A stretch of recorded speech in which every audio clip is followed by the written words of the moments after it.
Boa noite. Hoje nós vamos falar sobre a igreja e as causas sociais do mundo moderno. Na aula de história da igreja, nós navegamos desde Adão até Leão XIV. E nós vimos que durante, principalmente, os últimos 500 anos, foram anos de muito ataque sobre a estrutura, ataque, divisão, questionamentos e até estabelecimento de narrativas que relativizam muitos dos valores da igreja. Valores éticos, valores morais, valores de dignidade da pessoa, do mundo, da nossa religião, inclusive definições como o céu e o inferno. Houve uma relativação do inferno. Por quê? Porque se as pessoas não acham que o inferno é real, pecam mais. Mas já que não tem inferno, posso pecar. E ao pecar, se afasta de Deus. Então, é uma estratégia fácil, simples. Mas a igreja não veio para ser adaptada pelo mundo. A igreja veio para mudar o mundo. Então há naturalmente um movimento contra a igreja, as atitudes, as doutrinas da igreja, e há uma resposta da igreja. E essa resposta é às vezes confrontacional, sou contra, e a resposta às vezes é evolutiva, como nós vimos sobre a questão da arte sacra, onde, em vez de lutar contra a beleza necessária, a igreja se posicionou, desenvolveu uma arte e falou: a beleza é importante, porém vem de Deus. Então, se uniu a narrativa e evoluiu a partir dela. Tá? Um dos primeiras causas sociais fala sobre a dignidade da vida.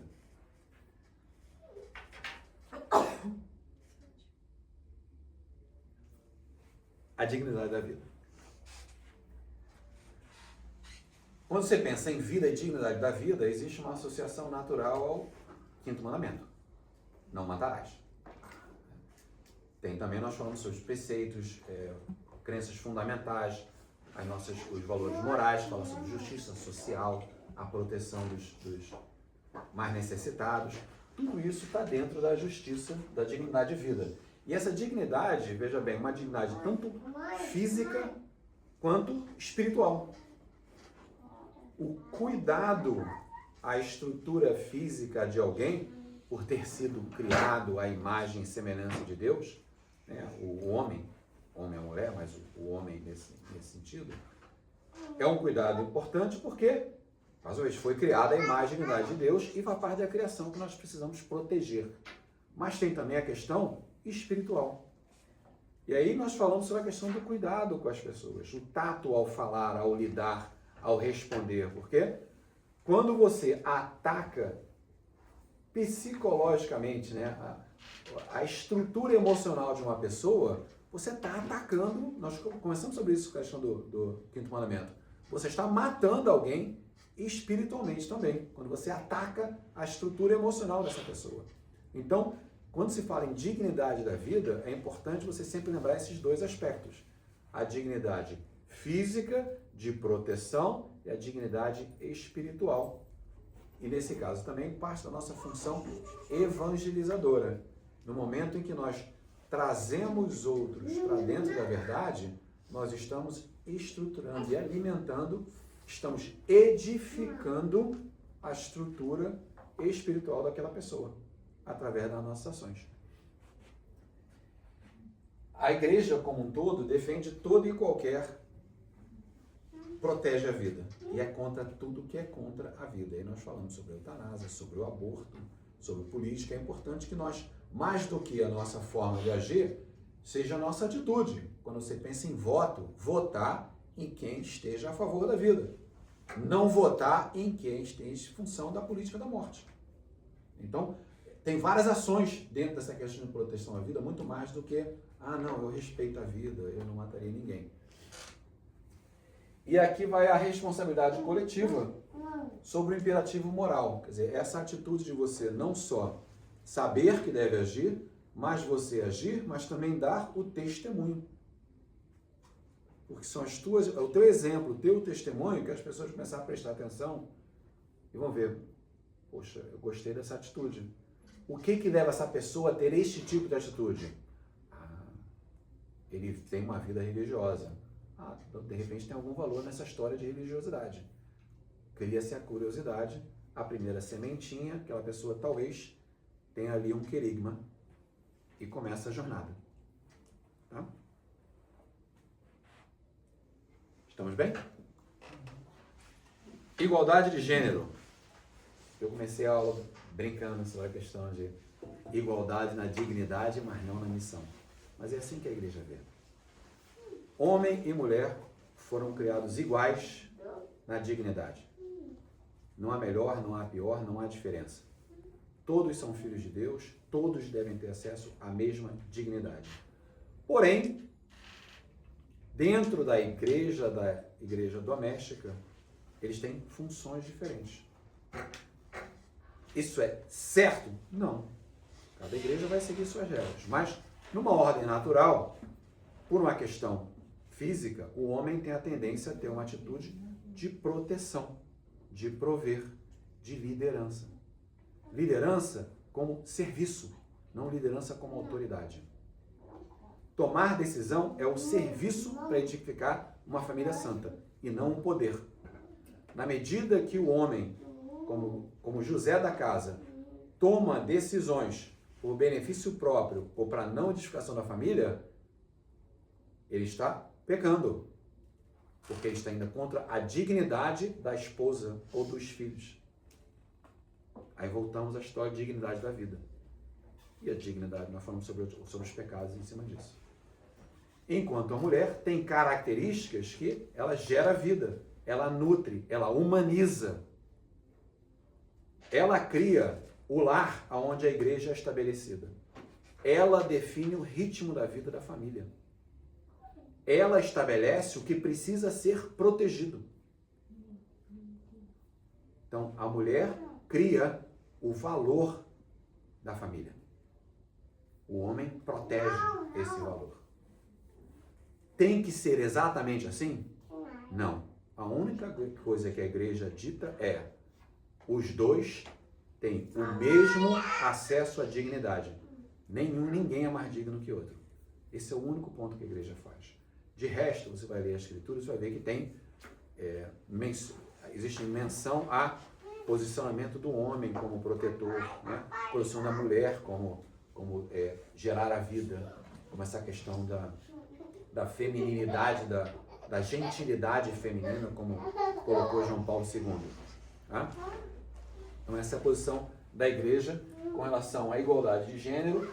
As oportunidades são iguais, mas eles são iguais na dignidade, mas não são iguais, porque se fosse para o homem ser igual à mulher, não havia necessidade de um homem e de uma mulher. Deus teria criado um único ser capaz de procriar. Por que criar dois? Então, por quê? Porque existem missões diferentes a serem realizadas na manutenção, na geração, na proteção de uma família santa, que é o núcleo da nossa igreja, a nossa igreja doméstica. A combinação dessas famílias é a comunidade, que é o corpo místico e visível de Cristo na terra, onde Cristo é a cabeça, a igreja é o corpo. Então você vê, o matrimônio é a mesma coisa, onde Cristo é a conexão, o casal é o corpo. Certo? Passou sozinho? Passou sozinho. Obrigado, Espírito Santo. Orientação sexual. Muito discutido, muito debatido. Qual é a posição da igreja? Alguém não sabe qual é a posição da igreja? Todo mundo sabe? Posso pular? A igreja, nós acabamos de falar, todos são iguais, têm a mesma dignidade. Ou seja, orientação sexual não muda isso. Ninguém tem mais ou menos dignidade por uma orientação sexual. Porém, quando há um ato sexual que é diferente da relação entre homem e uma mulher, a igreja vê isso como um ato de emoção desordenada, porque na criação não foi essa a intenção. O homem e a mulher foram criados para multiplicar. Então, Não há nenhum problema de alguém ter uma orientação, por exemplo, homossexual. A igreja, na verdade, fala que temos que tratar com muito cuidado e muito carinho, porque são pessoas que naturalmente são atacadas. Tá passando sozinho. São as pessoas que naturalmente são atacadas, são sofridas e muitos deles vêm com resultado de traumas pessoais. Então, exige, na verdade, um pedido de um carinho e um cuidado excepcional, maior do que o normal. Porém, a igreja não, na medida que a pessoa transforma um desejo num ato, aí tem matéria grave, aí tem o pecado, lembra? Advertência, consentimento, matéria grave. Na hora que a matéria grave, é pecado. Alguma dúvida? Não? Então, a importância de distinção de conceitos e, como eu falei, o apoio pastoral. A igreja atende, suporta, abraça todos, independente de orientação sexual. E é assim que nós devemos agir também. É assim que nós somos chamados a agir.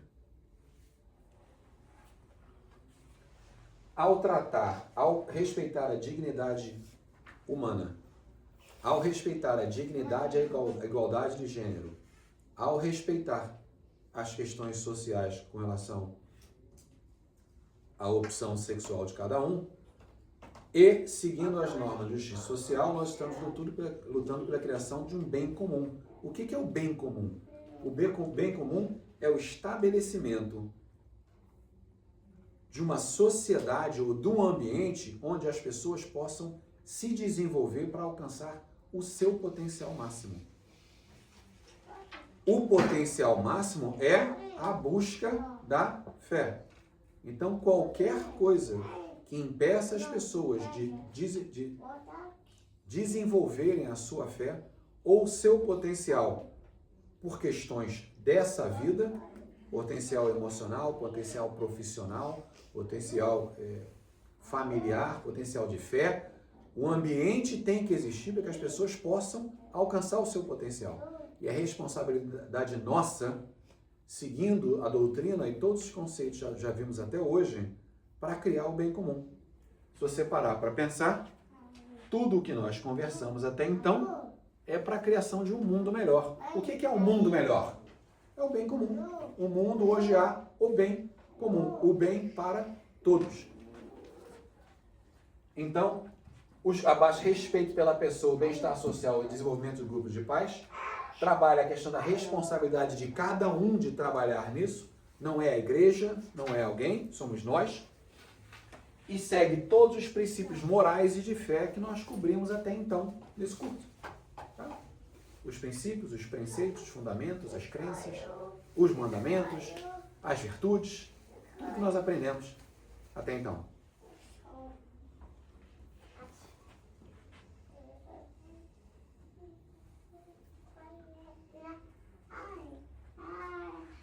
Direito à vida faz todo sentido com o primeiro chart que nós vimos, a dignidade da vida. Né? Mais do que respeitar a vida, é permitir que ela aconteça. Então, a igreja luta pela sacralidade da vida. A vida é sagrada. A igreja não apoia nenhum tipo de morte. Pena de morte. Só arrumar aqui. Você tá saindo do quadro. A aula vai ficar mais bonita. Pena de morte, obrigado. Prover proteção abrangente, desde a morte da concepção até a morte natural. É que nós falamos sobre a questão do aborto, sobre a questão da eutanásia. Eu escolho a palavra morte natural, não é à toa. A pessoa será chamado no seu momento, no momento do seu juízo final. Nem acelerado, nem reduzido por nada.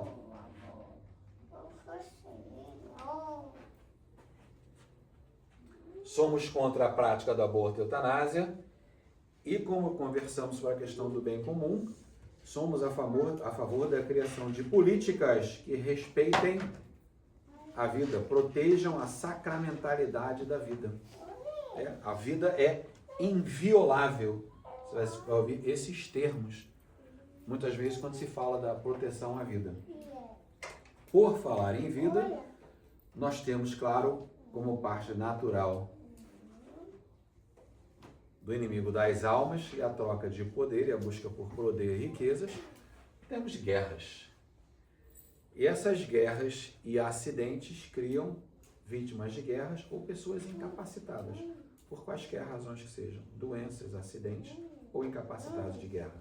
Então a igreja, nós já conversamos sobre as 380 mil instituições que são mantidas pela igreja, onde mais de 90% a pessoa que recebe o tratamento não paga um tostão, tudo pago pela igreja. E 75% das instituições estão no terceiro mundo. Então, a igreja vive pela sacralidade da vida, a igreja vive pela dignidade da vida, a igreja vive pela proteção do bem comum e ela vive para trazer apoio com ações concretas, incluindo e dando igualdade de tratamento e dignidade a todos. Você não precisa ser católico para ser tratado numa clínica católica. Então, a estrutura da igreja, a transformação dos valores de Cristo em ação pela igreja estabelecida por Cristo, são as ações que eu acabei de listar. Os hospitais, as clínicas, as creches, os bancos de doação e todo o resto.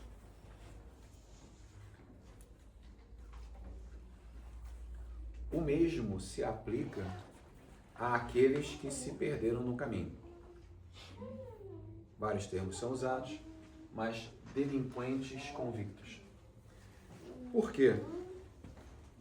Para começar, sendo delinquentes ou não, eles foram criados da mesma forma, sob imagem e semelhança de Deus. Então, merecem a mesma dignidade. Mas, acima de tudo, a igreja acredita que existe uma salvação intrínseca a todos. Mesmo aquela pessoa que até então agiu de forma definida como incorreta, tem dentro dela a capacidade de salvação. E essa capacidade intrínseca a todos, uma dignidade intrínseca a todos, a igreja reconhece. Por isso que ela não é a favor de pena de morte, independente do absurdo que foi feito por aquela pessoa. Porque mesmo a pior das pessoas tem dentro dela a semente da caridade divina. Essa é a dignidade intrínseca. Então, a igreja acredita em dignidade humana, a punição justa, acredita na reabilitação das pessoas e promove uma justiça restaurativa. Você não age, não coloca alguém na cadeia para que a pessoa morra lá. O que você está fazendo para restaurar essa pessoa? Para ativar essa dignidade intrínseca? Essa é a defesa da igreja. Ou seja, contra perpétua também. A posição da igreja com relação à prisão perpétua, você entra no mérito aí da decisão civil contra a decisão da igreja. Na separação da igreja do Estado, o secularismo, a igreja começou a não poder mais opinar nesses assuntos. Pela igreja, todo mundo tem a capacidade de se recuperar. E na medida que você diz que alguém não sai mais daquele local, você retirou dessa pessoa a capacidade da convivência com a comunidade. Mas isso não impede que a pessoa se salve. Uma pessoa dentro de uma cela, Paulo escreveu cartas maravilhosas dentro de uma cela. Mano, e assassinou cristão, né? Você vê o maior escritor de todos. Pois é. Os maiores santos da igreja. Perseguia, Um né? exemplo claro de reabilitação. Reabilitação, Global, né? entendeu? Estava lá, inclusive, no primeiro martírio do Estevão. Então, a importância aqui, porque a gente tem que entender quando a gente fala sobre todos os critérios que nós estamos falando, a gente tem que ter muito cuidado para não fazer uma associação direta à nossa visão física do mundo? Muito boa sua pergunta, que me permitiu tocar sobre esse aspecto. Quando você pensa em justiça restaurativa, parte dessa justiça é a justiça divina. A capacidade de permitir que alguém, mesmo dentro de uma limitação física, seja ela por uma prisão, seja ela por uma incapacidade física, da pessoa buscar a salvação. Não existe nada que limite essa pessoa, além da decisão da pessoa de estar disponível à graça divina. Então, todos esses conceitos que nós passamos têm o lado espiritual também. Então, a gente tentar não só limitar esse entendimento a coisas físicas, mas pensar sobre o aspecto espiritual. Como é que isso se aplica? É uma boa reflexão. Inclusive, eu vi uma foto muito bonita de uma adoração dentro de um presídio. Levar uma adoração dentro de um presídio. Existe uma oportunidade, né? Existe um trabalho de conversão muito grande dentro de presídios, né? Mas infelizmente às vezes tudo isso é deturpado, né? Mas existe você vai ver muitos eventos em que o pedido de penitência, o pedido da obra para indulgências, você vai ver listado visita a presídios, entendeu? Visita a hospitais, visita a pessoas que estão incapacitadas de fazer o mesmo que você estará fazendo. Indo a uma missa, comungando, buscando aquela indulgência, por uma razão ou por outra. Então, quando a igreja fala sobre bem comum, né? E lembra na aula de indulgências, é bom que a gente vai conectando conceitos, né? Lembra que na aula de indulgência, quando nós falamos que a busca da indulgência é a busca de você tomar atitudes que permitam, que são aquelas obras, e quando a igreja tem datas solenes, a indulgência em si é a mesma, mas ela provê, a partir daquela data solene, uma gama maior de opções para serem definidas como obras. Então, por exemplo, você ir ao cemitério, rezar pelos defuntos, né? Você começa a ter essas outras opções, que na verdade nada mais é do que a igreja te dando as opções para fazer com que você reflita que aquilo que você vai estar fazendo para ganhar indulgência, no fundo você deveria estar fazendo normalmente, que é o que a igreja espera de cada um de nós. A obra de caridade, a ideia não é que nós façamos para ganhar as indulgências. A ideia pastoral da indulgência é nos permitir entender como agir para ganhar a graça. A indulgência limpa as penas, é verdade. Mas um acúmulo de graça é o crédito. Lembra da história do crédito e do débito? Né? O acúmulo de graça, você crescer rápido, você cresce muito mais rápido, teoricamente, do que você coloca débito, né? Porque se o teu débito está crescendo rápido, nós voltamos àquela discussão, você tem uma etiqueta cristã, você não tem uma ética cristã. Você vai à missa pelos outros. Você vai à missa para não se sentir mal. Você vai à missa porque é uma obrigação. Você faz as coisas porque você tem que fazer, não porque você quer fazer. É aquele momento em que você deixa de pecar não por ter medo, você deixa de pecar por ter amor. Por desenvolver a virtude de amar nas atitudes que te afastam do pecado. Então, o bem comum de todas as causas sociais, o bem comum, ele é o que mais abrange tudo o que nós vimos até então. Todos os outros você pode apontar para algo como eu apontei, o 5º mandamento. Então você é a aula dos mandamentos, a 2ª tábua, legal. Todos os outros você consegue apontar para aulas específicas. O bem comum reúne tudo. Por quê? É exatamente nós construindo aqui, através das nossas ações, o que nós gostaríamos de estar vivendo na Nova Jerusalém. Tá? Então, tranquilo? Vou fazer um comentário, né? Em católico ainda, e ouvi isso do Papa Francisco. Ele visitava todo ano um presídio lá em Roma, e sempre se fazia a pergunta direcionada a Deus, por que eles e não eu? Mostrando a humildade e reconhecimento que ele está ali pela graça divina e poderia ser ele no lugar daquelas pessoas, né? Então eu acho que é exercício de consciência muito profundo, né? É um nível de humildade, né? Absurdo, né? Absurdo, né? Seria lavar os pés, né?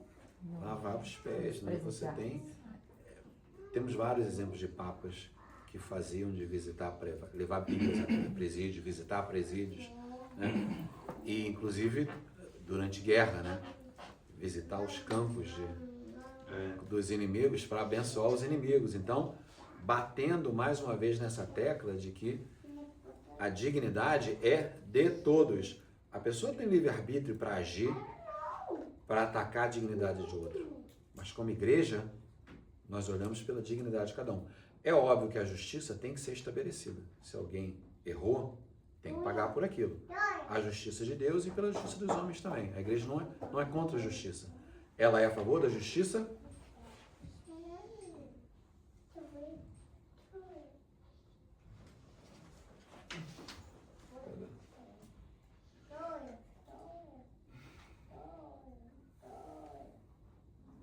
Não, agora eu vou usar, tem um comentário específico da justa.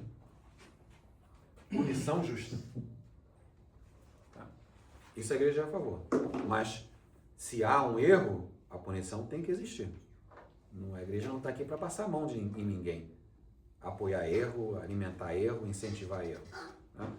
Apesar da igreja ter a visibilidade muito concreta de que o julgamento de verdade, né, vai ser feito por quem vê tudo.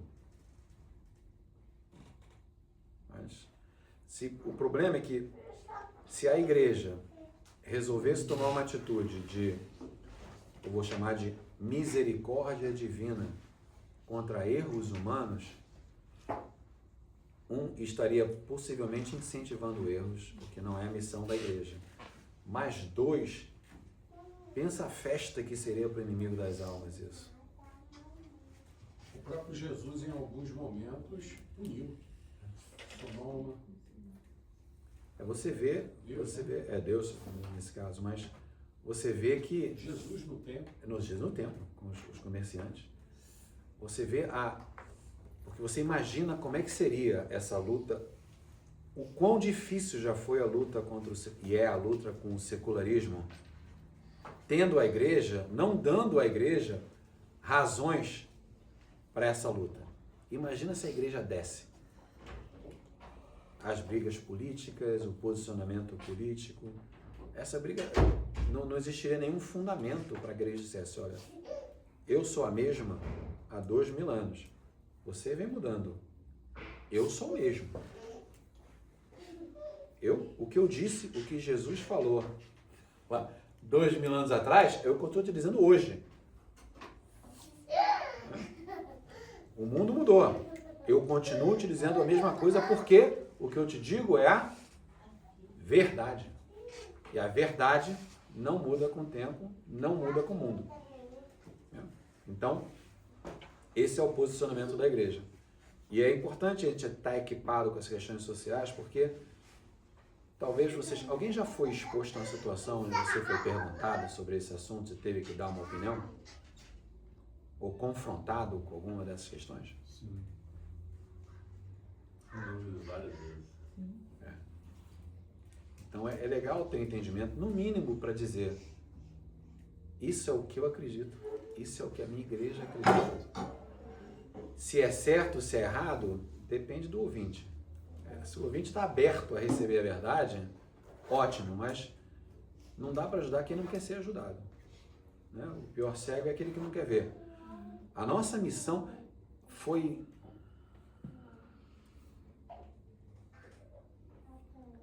Tentando lembrar se foi a Lúcia, O que é que você quer lembrar? se foi a Bernadette. Foi a Bernadette. Eu não sei se você É. vai falar. Foi. Aí você me confirma se foi. Foi a Bernadette que ela começaram a interrogá-la. As crianças também. Aconteceu também com os 3 pastorinhos. Foi, mas nesse caso específico, essa frase, acho que se não me engano, foi na frase da Bernadette, que começaram a interrogá-la para ver se ela caía em contradição, né? Porque ela recebeu várias mensagens. E algumas, no início não havia mensagem nenhuma, depois que a Nossa Senhora de Lourdes começou a falar. Mas, num dado momento, o inquisitor, né, a pessoa virou para ela e falou assim: é muito difícil acreditar no que você está me dizendo.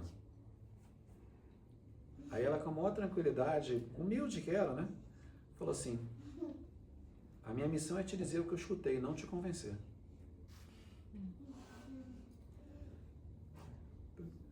Faz o que você quiser com a informação. Eu te passei uma mensagem divina. Se você quer escutar, você escuta. Você não quer escutar, a decisão é sua. Não estou aqui para te convencer.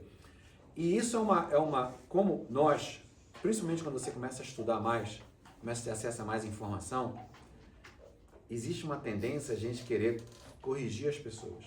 Ou tentar convencer as pessoas. Isso é um perigo, que às vezes a gente, na tentativa de convencer, a gente afasta as pessoas, sabe? Porque o poder de convencer não está em nós.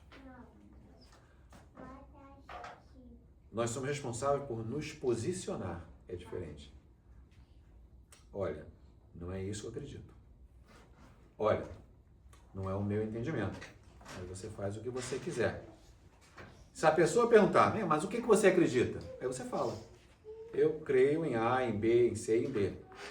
Mas o problema é quando a pessoa faz um comentário, você fala, não, você está errado, olha só. O certo é... E acontece muito.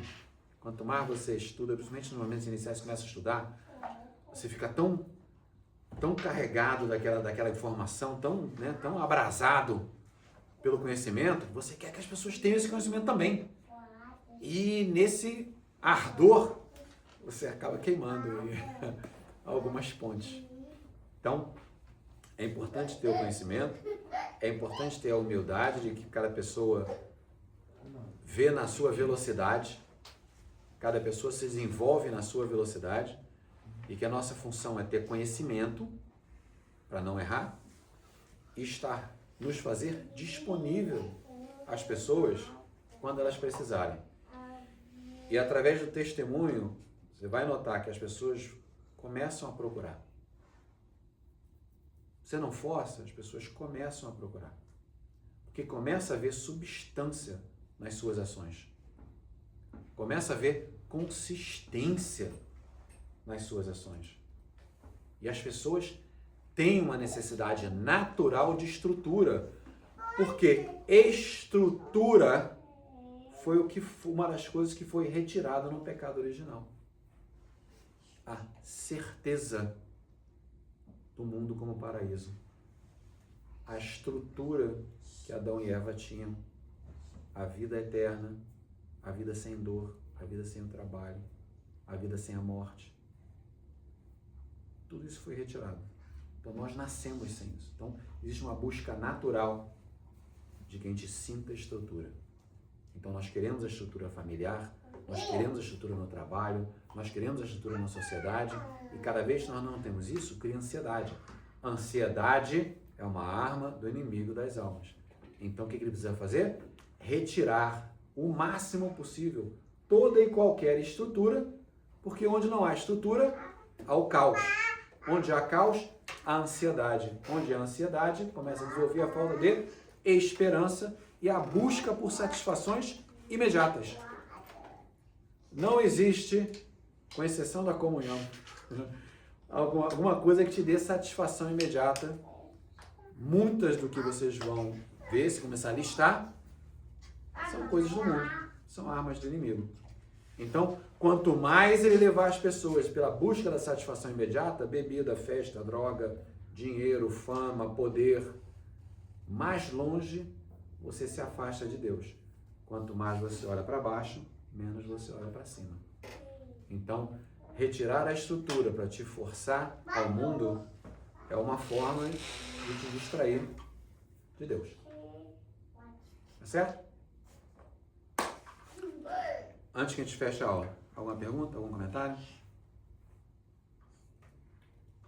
Não, só uns comentários do Papa Francisco, isso aí eu fiquei sabendo há pouco tempo, como católico. Tem um vídeo dele que é bem impressionante. Tem uma guerra na África entre, acho que é Zâmbia, 2 países que estão guerrilhando e tem muita gente morrendo, muitos cristãos, e aí ele vai até essas autoridades e beija os pés deles, implorando, tipo, caras completamente sanguinários, implorando que fosse restabelecida a paz. Também a igreja intervindo nas guerras. É impressionante, assim, pra mim foi muito impactante ver aquilo, porque você não vê na mídia esse tipo de coisa. Não parece mesmo, não.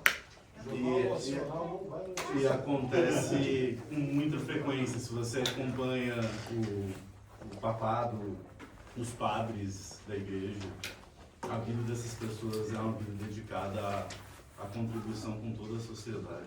Você não vê, tem um vídeo há pouco tempo aconteceu, né?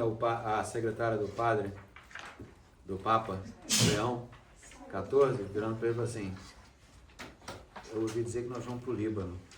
Aí ele falou, tava tendo a conversa, ele falou, Aí ela, mas não é perigoso? Ele, Nós vamos. mas nós vamos. Estamos com Deus, né? Estamos com Deus, né? Então, mas parte do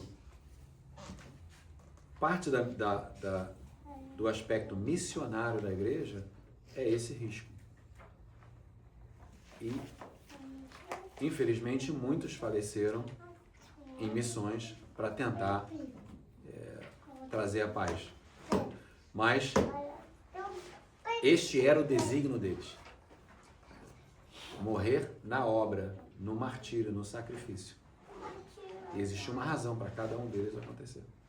Então, a gente aceitar o que Deus coloca na nossa frente, entendendo ou não, confiar, aceitar e fazer o melhor de nós. Fazer a nossa parte. Vamos levantar?